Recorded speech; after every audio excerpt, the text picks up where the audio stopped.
Guys, it's LT Trades back out with another YouTube video. Today I'm going to be going over the trade I took Thursday, March 12th of 2026. So let's get right into it. Okay, so the first thing I did was I obviously marked out my previous sessions. I marked out agent session high, agent low, London low, London high, blah blah. And then I went to the 4-hour time frame. I marked out 4-hour and 1-hour highs and lows. I went to the 4-hour time frame. Um, and I didn't really see much, not really. I didn't see a high time frame liquidity sweep on the 4-hour time frame. Um, and so after that, I went down this 1-minute time frame, and I didn't honestly really see much until I saw this right here.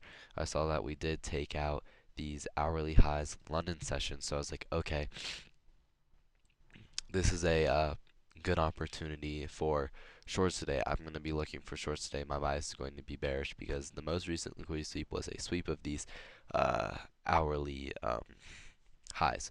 I was cautious about these lows right here, um, but the most recent sweep we had was a sweep of these hourly highs. So overall, I was bearish for the day, and I wanted to see shorts, and there was some draws on liquidity to target high time frame and low resistance as well.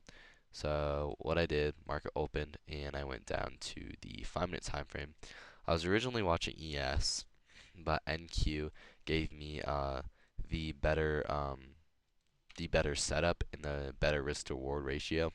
So I wanted to take the trade on NQ, and I did take the trade on NQ. Um, realistically, yeah. Yeah. So I did take the trade on NQ. Um, but what we had on ES was my first step that I needed to mark off my checklist was the low time frame manipulation right here. We did manipulate these highs right here on ES. Um, and I was mainly watching ES, right? So I saw we had a break, but then um, once I kind of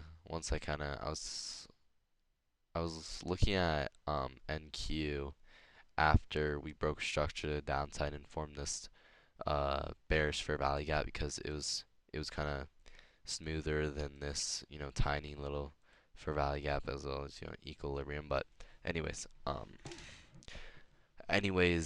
yeah. So I took the trade on the trade still would have played out on ES if I took it. Might have been just a little bit later, like around here. Still would have been a clean trade to take. Still would have gave me, a pretty good restore ratio, but still would have been a clean trade to take. I took the trade on NQ because it gave me a better restore ratio, and at the time it was a cleaner setup than this right here.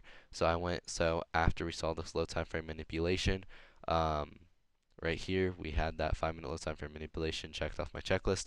I went down and I saw that we had a 5-minute break of structure. We broke structure right here, and then I saw price tap in and fill this fair value gap a little bit. So after we filled that fair value gap, I went down to the 1-minute time frame and I waited for a change in market order flow. So I waited for a inverse fair value gap right here.